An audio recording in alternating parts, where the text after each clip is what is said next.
Si tu nous écoutes, c'est que tu veux devenir entrepreneur de ta vie et la vivre selon tes termes. Aujourd'hui, je me retrouve avec Marc, mais pas seulement. Donc, sans plus attendre, il va nous faire une petite intro. On a une invitée très spéciale aujourd'hui, et justement, ça vaut la peine de faire une intro un peu plus longue pour ça. Donc, vous avez fait vos études en droit à l'université, et après, vous avez passé quasiment 10 ans au barreau à combattre l'injustice, en fait, en tant qu'avocate à succès. Puis, vous êtes tourné vers l'entrepreneuriat. Et il y a plusieurs entreprises qui sont nées sous votre aile. Par exemple, Be Curious, d'abord, une chaîne de télévision participative. Et vous avez réussi à réunir plusieurs centaines de milliers de téléspectateurs chaque mois pour des sujets qui éduquent, du contenu qui éduque. Ensuite, vous avez ce projet qui est actuellement en phase de lancement, qui s'appelle Amplify, où vous amplifiez les messages importants avec le pouvoir du public. Et finalement, vous avez aussi fondé l'Empowerment Foundation, qui soutient et promeut les initiatives qui contribuent au développement de l'esprit critique et de l'accès au savoir, comme j'ai vu sur le site internet. Et le plus important, en fait, c'est vous êtes une femme non seulement entrepreneur engagée avec une mission de rendre le monde autour de vous meilleur, mais surtout aussi un rôle de mère de famille, d'exemple pour de nombreuses personnes en Suisse romande, et aussi une grande source d'énergie et d'optimisme pour tout le contenu que j'ai pu rechercher sur vous. Et ouais, vous êtes vraiment une femme remarquable qui ne finit pas de nous impressionner et qui utilise toutes ses connaissances, son temps, ses richesses, et pas pour son propre intérêt, mais surtout aussi pour aider le plus de monde possible autour de vous. Et j'aimais bien le slogan de votre fondation qui disait que un esprit éclairé peut en éclairer 1000 autres. Et c'est pour ça c'est vraiment un plaisir de vous avoir sur le podcast. Bienvenue d'ailleurs.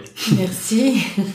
Je pense qu'on peut commencer par une petite question qui est assez intéressante, puisque mes deux parents, ils viennent du background du droit un peu. Et donc ça m'intéressait de savoir quel lien vous avez trouvé avec le droit et l'entrepreneuriat. Qu'est-ce que vous avez pu utiliser de votre carrière d'avocate ou de droit pour ensuite dans votre carrière d'entrepreneuriat? Alors, moi, ce que j'ai appris dans ma carrière d'avocate, c'est d'être très combative et en fait de ne jamais baisser les bras. Donc, les seuls moments où on baisse les bras comme avocat, c'est lorsque la dernière instance rend son jugement et qu'on peut pas aller plus loin. Et donc, je pense que ce côté de persévérance, faut être persévérant parce qu'on n'obtient pas toujours gain de cause dès la première instance. Parfois, il faut monter en deuxième, troisième instance, voire aller devant la Cour européenne, par exemple, des droits de l'homme. Et je pense que c'est ce que j'ai appris. J'ai appris aussi à beaucoup travailler.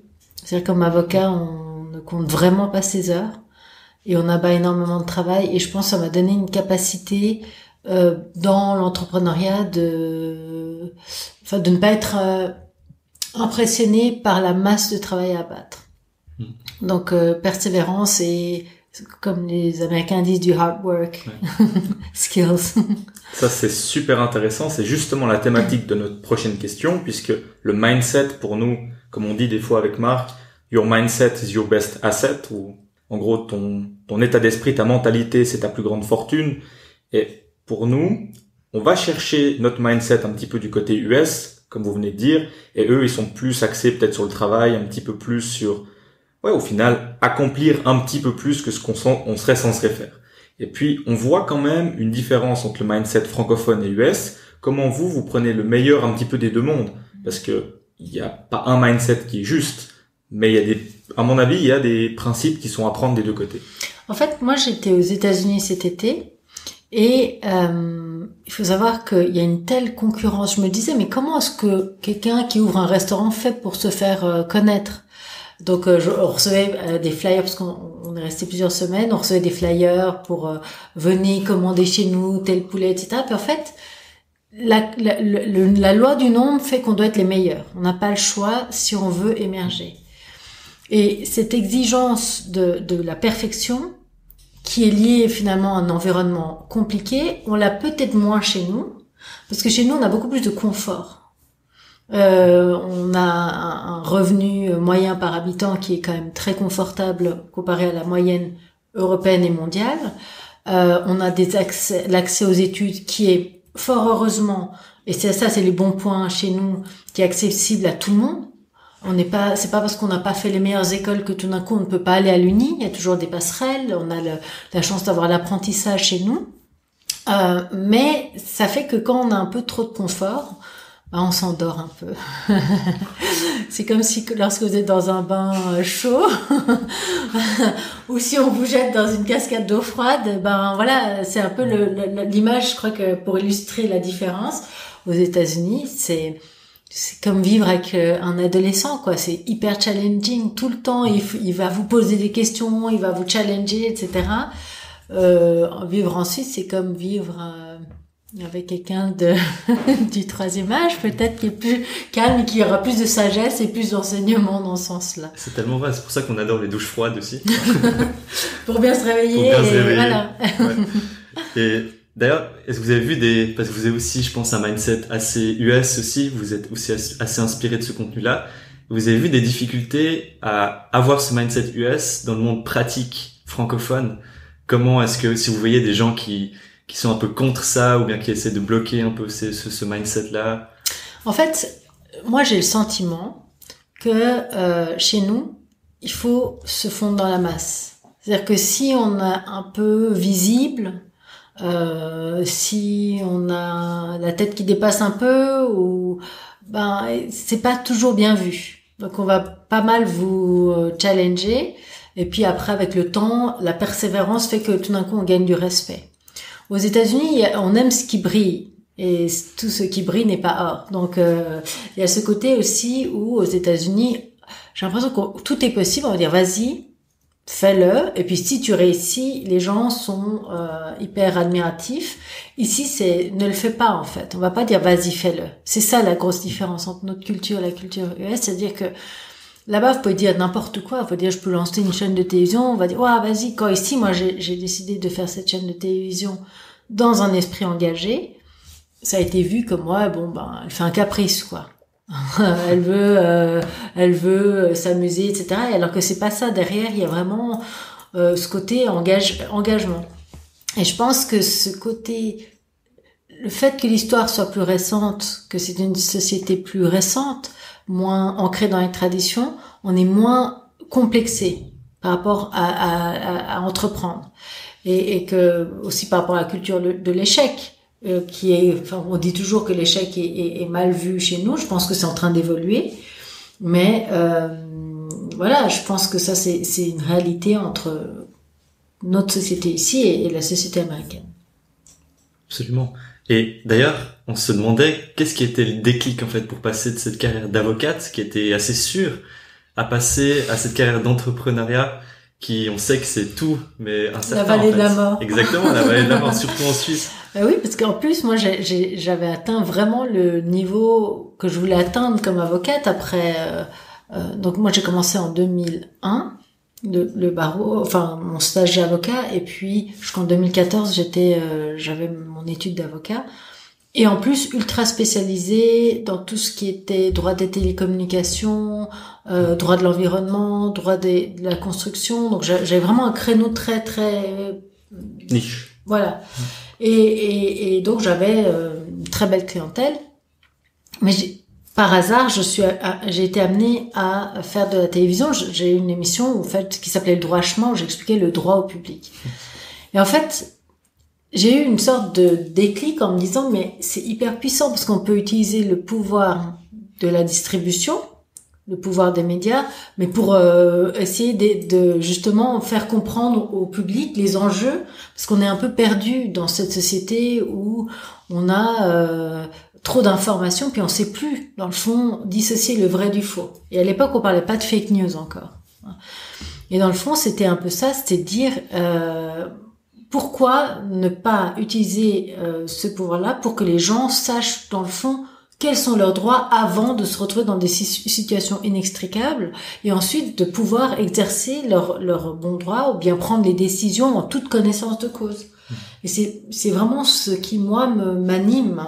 C'est une sorte de défense du justiciable, mais au sens universel du terme. Et je me sens plus à ma place ici que au barreau où, dans le fond, bien sûr, on aide dans son quotidien chaque personne qui vient vous consulter, que ce soit pour des affaires patrimoniales ou familiales ou etc. Mais moi, j'ai besoin de ce côté un petit peu plus universel où finalement les résultats sont moins visibles, donc c'est plus épuisant. Mais c'est là où je sais que j'ai une âme de défenseur qui a besoin de causes un petit peu de grande envergure, je dirais. Ça, c'est une notion d'impact qui est super intéressante. D'ailleurs, on essaie de faire un petit peu la même chose à notre toute petite échelle, mais on a remarqué que les télécommunications, surtout le monde du digital, ça nous permet d'avoir un impact. Alors au début, il est peut-être petit, mais il peut grandir. Et nous, on aime bien documenter un peu les principes du succès pour les redistribuer et les partager. C'est un petit peu notre étude, on est des étudiants au final. Et puis vous avez fait ça avec le droit. Et on voit que c'est possible dans toutes les niches, dans toutes les industries, avec toutes les expertises. On a un amplificateur, on a un micro. Voilà, on a un micro pour amplifier un message, pour avoir un impact. Et c'est malheureusement pas aussi visible, mais quand on reçoit des messages en retour, peut-être que c'est un petit peu plus satisfaisant aussi. Et puis vous avez parlé de la notion d'universel, et ça nous amène sur l'information qui est en fait illimitée aujourd'hui. Et c'est ce qu'on a remarqué avec Marc, c'est que il y a plus vraiment de valeur dans l'information. Tout le monde baigne dans l'information 24 heures sur 24. Et comment vous avez pu, grâce à vos projets, essayer d'amener une nouvelle perspective, pas forcément une information, parce que c'est un peu désuet maintenant, mais vraiment enseigner à quelqu'un comment penser, comment réfléchir. Ça c'est dans ce cheminement. En fait, ça a commencé par l'idée de la télévision en disant amener d'autres points de vue qui vont enrichir le nôtre. Donc c'est d'essayer de comprendre un petit peu en faisant du partage d'opinions ou de visions différentes, parce que il faut pas sous-estimer. On vit à l'ère digitale et on se retrouve tous enfermés dans cette fameuse bulle cognitive. Donc vu qu'on a beaucoup trop de contenu disponible partout, à force de cliquer j'aime ou j'aime pas, enfin non, il y a pas de j'aime pas, mais on verra qu'à force de cliquer ce qu'on aime, ou même sans cliquer, on voit bien que tout d'un coup quand on ralentit un petit peu puis qu'on regarde une vidéo, tout d'un coup vous continuez à recevoir quand même cette vidéo qui revient dans votre fil. Je sais pas si ça vous avez constaté ou pas, sans cliquer. Et dans le fond, on sait exactement quel est le comportement des uns et des autres, d'achat ou nos centres d'intérêt à travers les réseaux sur lesquels nous évoluons. Et donc on se retrouve à avoir du contenu qui est en adéquation avec nos centres d'intérêt, sans que ce soit maléfique ou autre. Et donc on se retrouve enfermé dans cette bulle où vous allez toujours avoir du contenu qui va vous plaire. Et donc dès que on commence à vous opposer une idée ou un contenu qui est hors de votre champ d'intérêt, ça vous énerve en fait. Et on arrive à une société qui est complètement polarisée, où on ne veut plus parler avec ceux dont on ne partage pas les opinions et les valeurs. Il n'y a plus de débat d'idées réellement. On pense qu'on a un débat d'idées lorsqu'on va sur Facebook ou LinkedIn ou toutes les plateformes, mais en réalité, vous ne débattez qu'avec des gens qui pensent comme vous. Et c'est ça. Donc, il faut impérativement lutter. Et je pense que la curiosité, c'est essentiel de rester curieux. Et c'est la curiosité qui amène la connaissance, parce que ça va nous amener à chercher, à comprendre. Et la deuxième chose, c'est l'esprit critique. C'est-à-dire que si je vous dis mon pull est bleu, peut-être qu'il est pas bleu, et qu'il faut essayer de réellement comprendre par vous-même pourquoi je vous dis que mon pull est bleu. Et c'est ça en fait moi qui m'a animée dans tout la volonté d'entreprendre ces projets, plutôt de véhiculer la connaissance. C'est dire lorsque l'on sait, à ce moment-là, on peut pas nous raconter des histoires, et surtout, on peut décider pour soi-même. Et je pense que ça amène vers l'émancipation citoyenne. Alors c'est un mot qu'on n'aime pas, suivant les sphères dans lesquelles on évolue, c'est une notion d'émancipation citoyenne, mais je pense que chaque individu doit pouvoir décider librement. Et si on analyse vraiment, je pense qu'on n'est pas aussi libre de ses décisions, parce que on a de l'information qui est biaisée, parce qu'on évolue en étant la cible des marketeurs, etc. Et c'est là où c'est difficile dans le fond de s'affranchir des schémas pour réellement penser. Et les libres penseurs aujourd'hui, je pense que on peut à peine les compter sur les doigts d'une main. Alors ça, c'est absolument phénoménal. Il va falloir qu'on le réécoute une deuxième fois pour vous poser des questions, mais on n'a pas le temps. En fait, à cause des algorithmes, on est tous dans l'intensification de notre biais cognitif, de la confirmation. On est dans le biais de la confirmation sans cesse. On n'a même pas réalisé ça. Mais c'est absolument phénoménal. Et avec Marc, on dit toujours que les shifts de paradigme, donc des changements de perspective, c'est la plus belle valeur qu'on peut donner à quelqu'un, bien plus que n'importe quelle information. Parce qu'une information, comme on l'a dit, c'est presque sans valeur de nos jours. Mais donner une nouvelle perspective, étendre le champ des possibilités ou des perspectives de quelqu'un, c'est vraiment, pour nous, la plus belle valeur qu'on puisse donner. Et justement, est-ce que vous croyez pas que l'université de nos jours, vu qu'une grande partie de l'information, en tout cas pour nous, tout ce qui est marketing, c'est vraiment désuet, c'est pas vraiment pertinent. Mais par contre, on pourrait voir une immense valeur dans l'université pour nous apprendre comment penser, l'esprit critique et comment apprendre. Mais moi, j'ai fait donc mes études de droit et je dois vous avouer que lorsque j'ai vraiment commencé à réfléchir, c'était après mes études, j'ai fait un doctorat. Et en fait, ce qui était formidable, c'est que j'ai fait un doctorat sur la libéralisation du marché des télécommunications. C'était en 1998. Il y avait absolument rien d'écrit. Donc, j'ai pu écrire librement et ça m'a obligée en fait à aller vraiment au fond des choses et à me poser des questions, alors que pendant les études, c'est un peu le cursus école et université, c'est voilà la matière, tu digères et tu retranscris. Et moi, j'avais beaucoup de peine en plus avec le apprendre par cœur, ça me stressait beaucoup. Donc mon esprit, je sais pas pourquoi, quand on m'impose une idée, je suis programmée pour être très libre dans ma manière de penser et de faire. Et donc je bloquais complètement dès que je devais apprendre par cœur. Et je pense que je suis pas sûre qu'aujourd'hui on puisse trouver la réponse dans le système d'éducation actuel. Je pense que si on veut réfléchir out of the box, il y a d'autres manières de le faire. C'est que voilà, il faut donner les outils aux uns et aux autres. Et les outils, c'est quoi? C'est peut-être avoir les bonnes sources. C'est-à-dire que c'est compliqué quand même d'aller chercher en permanence. Comme je vous disais, c'est qu'il y a trop d'informations, donc du coup on sait pas. Mais si on arrive à avoir des sources fiables par rapport au contenu que l'on recherche, aux questions que l'on se pose, après c'est à soi de se questionner en permanence. C'est-à-dire moi je questionne en permanence tout ce que je lis et tout ce que je vois. C'est pour ça qu'on adore aussi l'auto-éducation, le self-education, c'est ce qu'on fait à côté de nos études, puisqu'on est à HEC Saint-Gall aussi en deuxième et première année. Mais ce qu'on apprend vraiment, c'est tout ce qui est en dehors. Et c'est pour ça qu'on adore lire, comme vous avez dit avant, c'est que vraiment la connaissance rend libre et ça nous change complètement de perspective.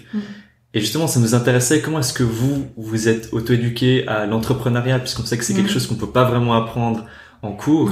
Est-ce que c'était plutôt par la théorie, par la pratique ou par des livres, ou comment est-ce que vous avez fait?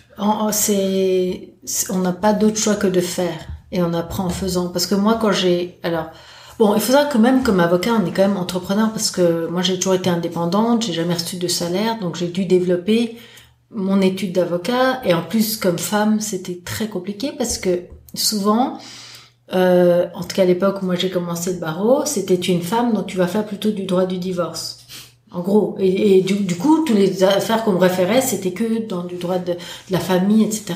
Et puis, c'est des domaines qui, moi, m'attristent beaucoup. Donc, j'avais pas envie de le faire, en fait, parce que je trouvais très triste quand les gens se bagarrent. Et donc, j'ai quand même dû développer une sorte de stratégie marketing. Et j'ai dit, moi, maintenant, je vais faire que des affaires techniques. Et je me suis positionnée là-dessus.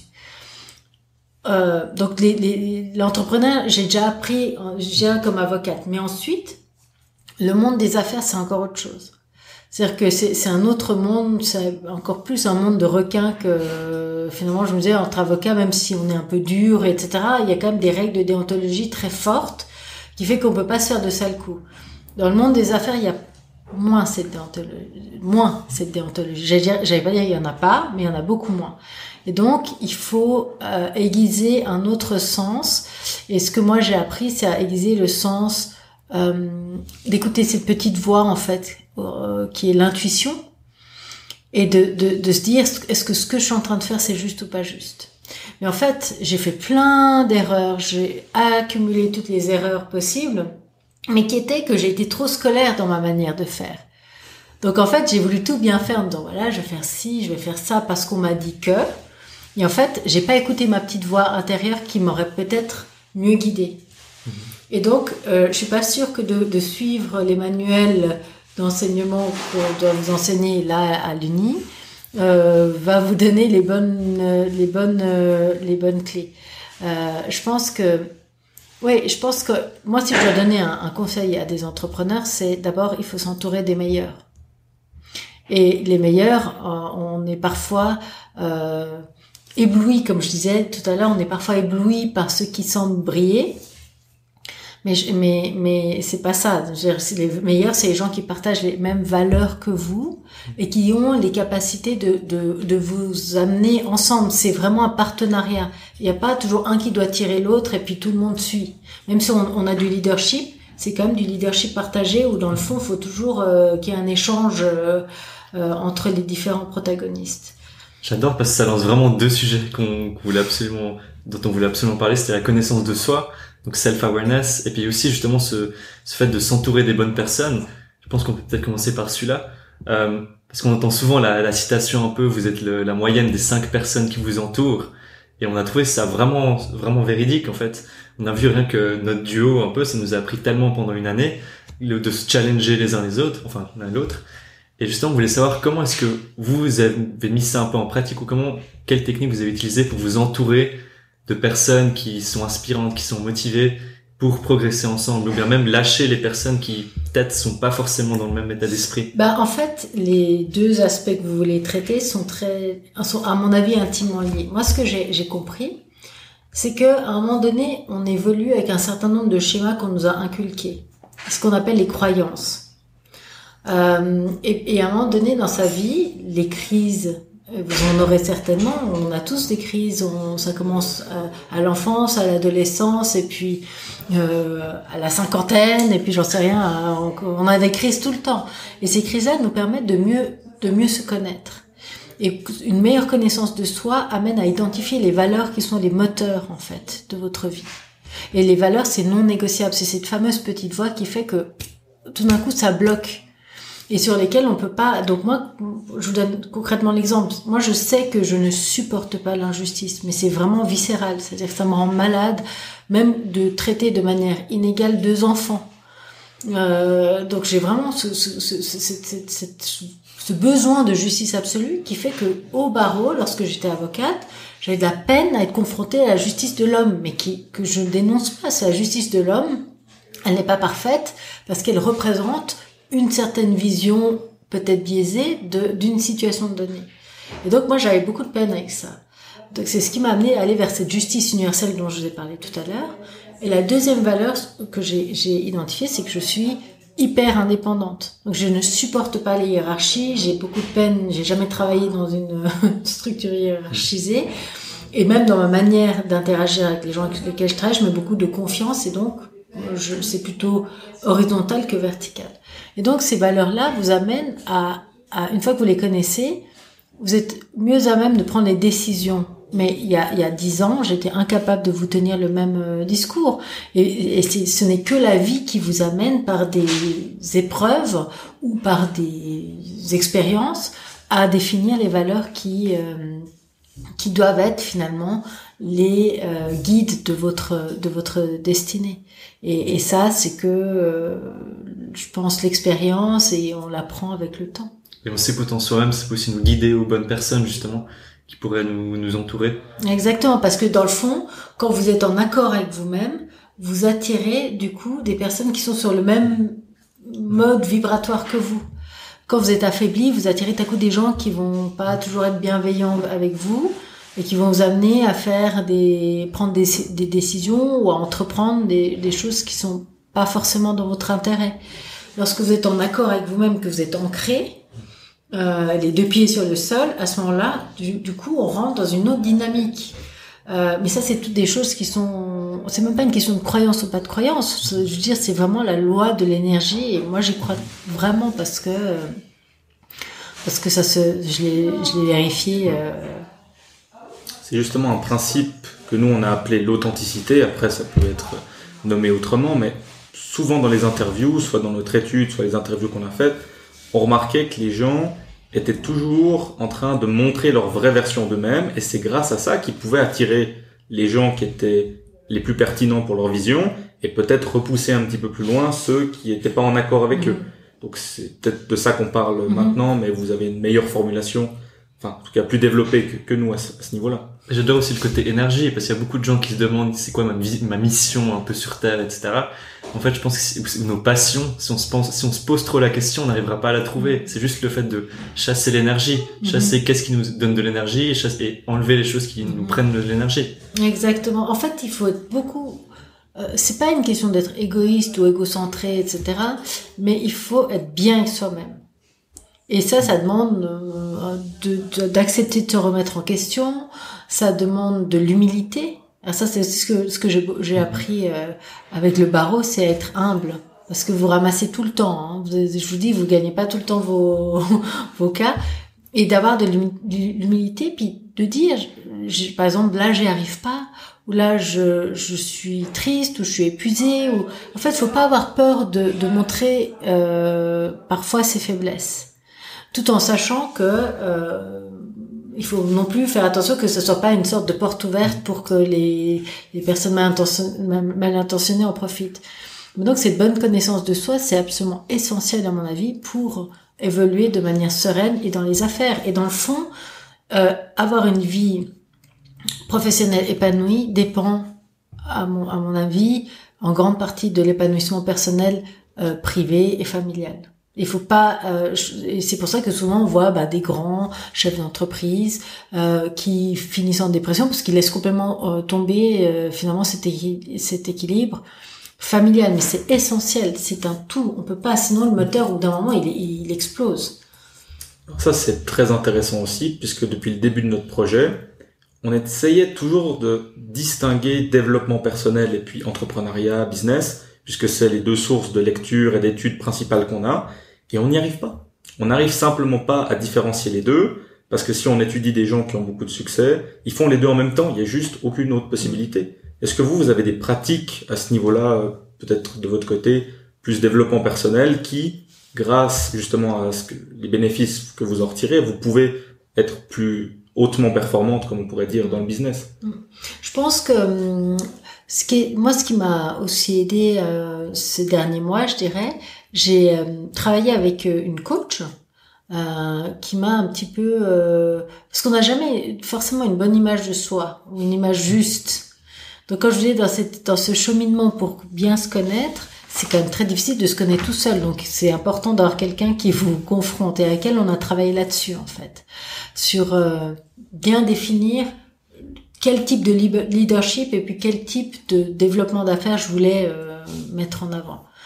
Et puis l'autre chose, c'est que donc je pense que de faire du coaching c'est toujours utile, mais il y a aussi 10 ans j'avais fait du travail avec un coach et puis j'étais pas assez, je dirais, avancée dans mon cheminement parce qu'on parlait justement de ces questions de valeurs et de croyances. Et à ce moment-là, je comprenais pas, je me disais mais qu'est-ce qu'il me raconte et c'était complètement abstrait. Donc après ça dépend aussi des uns et des autres, mais je pense que ou si c'est pas un coach, c'est quelqu'un comme vous êtes un binôme, vous pouvez très bien vous challenger en permanence. Ça c'est une chance de trouver quelqu'un qui est un partenaire professionnel pour essayer de se challenger. Puis l'autre chose c'est que j'ai commencé à faire de plus en plus de sport, mais je dirais un peu plus de sortir de ma zone de confort. Et ça c'est étonnant. Parce que le fait de voir mais je suis capable de telle ou telle performance, tout d'un coup ça vous donne un mindset beaucoup plus fort comme leader. Je sais pas comment dire ça, mais on se sent renforcé par l'idée de dire, je sais pas, ça peut être soit on dit je soulève beaucoup de poids ou je vais courir 40 km ou j'en sais rien, mais de se dire mais en fait c'est que le cerveau, c'est que le cerveau qui nous joue des tours. Donc dans le fond, si on arrive à capter et à maîtriser ce mental, ça a un effet super bénéfique dans le leadership lorsqu'on bosse en fait. Et moi je me sens beaucoup plus sûre de moi maintenant en faisant de plus en plus de sport, je dirais intensif. On adore ça parce qu'on est aussi à fond dans le sport, surtout vraiment depuis super longtemps. Et on adore dire aussi que tout se joue vraiment que la masse entre nos deux oreilles. C'est fou. Et puis je sais qu'il y a beaucoup de gens qui sont bloqués par cette masse, cet esprit-là justement, qu'ils n'arrivent pas à sortir de la zone de confort ou vraiment être complètement authentiques. Vous avez des pratiques peut-être que vous avez mis en place dans votre vie qui vous permettent de surmonter cette hésitation au moment de passer à l'action, au moment de faire quelque chose qui est difficile, ou surmonter le stress? Est-ce que vous avez des pratiques que vous mettez en place? Moi, j'ai un gros défaut, c'est que je dors pas bien. Donc, je suis une petite dormeuse. Et donc, ce que j'essaie de faire, c'est d'aménager des conditions pour essayer de bien dormir, parce que c'est essentiel, en fait, le sommeil. Et ça, c'est un gros problème avec lequel je me bats. C'est d'essayer de m'endormir tôt et puis de faire quand même des bonnes nuits. Parce que dès que je suis fatiguée, en fait, je perds un peu pied.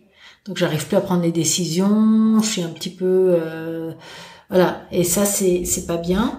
Après, l'autre chose, c'est que mes hésitations, moi, je parle beaucoup. Je suis quelqu'un de très ouvert, donc je parle assez facilement autour de moi pour essayer de confronter justement mes hésitations au point de vue extérieur, sans que ces points de vue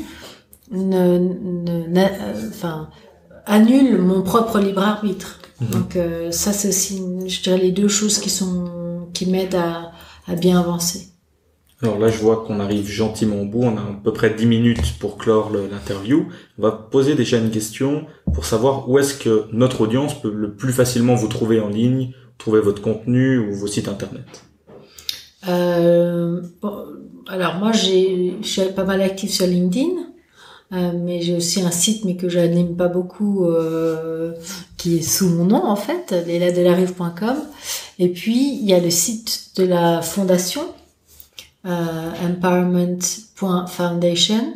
Je sais pas si vous allez mettre toutes ces informations. Oui, bien sûr. Où là, il y a tous les programmes en fait qu'on est en train de développer. Où là, on peut vraiment retrouver nos différentes actions et notamment. Alors si les jeunes, je vous invite à venir parce qu'on crée 2 gros événements autour d'intelligence artificielle début octobre. Et une grosse conférence le 4. Qui est l'Empowerment Summit. En fait, c'est notre premier événement sous l'égide de la Fondation, et une pièce de théâtre sous forme de procès, le procès d'une intelligence artificielle qui est en fait un robot programmé par un homme à succès dont il tombe amoureux. Et en fait, le robot qui a été programmé pour être parfait réalise que l'homme qui l'a programmé ne l'est pas du tout. Donc, elle peut pas apprendre de lui. Elle se dit, mais alors il bug, et elle l'élimine. Donc, ça va être le procès du robot. Et c'est le public qui doit voter.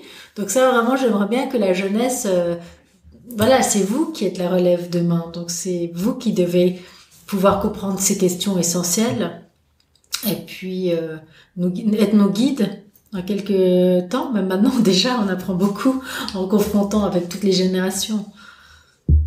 Alors merci, on mettra tout dans les ressources de l'entrepreneur en dessous. Et je sais que la dernière question, elle est très chère à Marc, alors je vais te laisser la poser. Non, j'aime bien parce qu'on écoute souvent des interviews et des choses comme ça, et il finit tout le temps un peu par cette question-là, qui est assez difficile des fois à répondre, mais c'est quel est l'impact, on en a déjà parlé en plus un peu, mais quel est l'impact en fait que vous voudriez avoir sur le monde? Bien sûr qu'on a tous envie de changer le monde et on a tous envie de le sauver, mais quand on se lance dans cette immensité-là, on s'épuise.